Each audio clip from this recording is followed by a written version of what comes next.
to at some point, medyo ginagawa ko pa rin relevant yung sarili ko sa mga Oo. tao.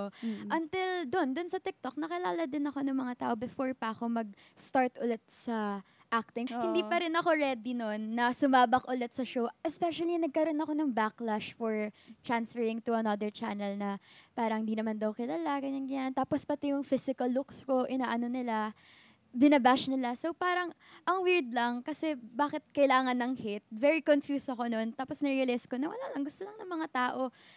May Oo. ganun lang Mema lang. talaga. Mema lang. Kahit oo. ano Oo. naman gagawin mo, they're always gonna say Oo. something. Yeah. Oh, since we're on the topic na, and you Oo. guys are like really big, malaki sa following nyo, galing sa social media, and yun nga, sabi nyo may batches, how do you deal with that?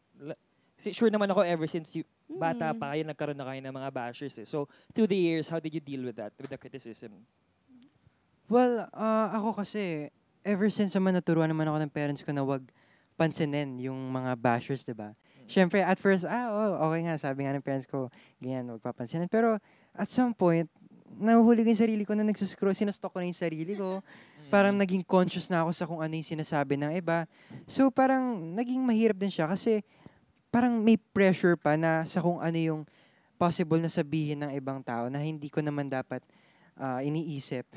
Pero growing up, hindi naman siya naging ganun kalaki yung epekto sa akin kasi nga nandiyan naman yung parents ko para, mapagsabihan ko ng mga nababasa ko and kumbaga natuto rin akong gamitin yung mga pambabash nila as a way to improve myself. Kasi I believe na life is a continuous learning, continuous process naman to.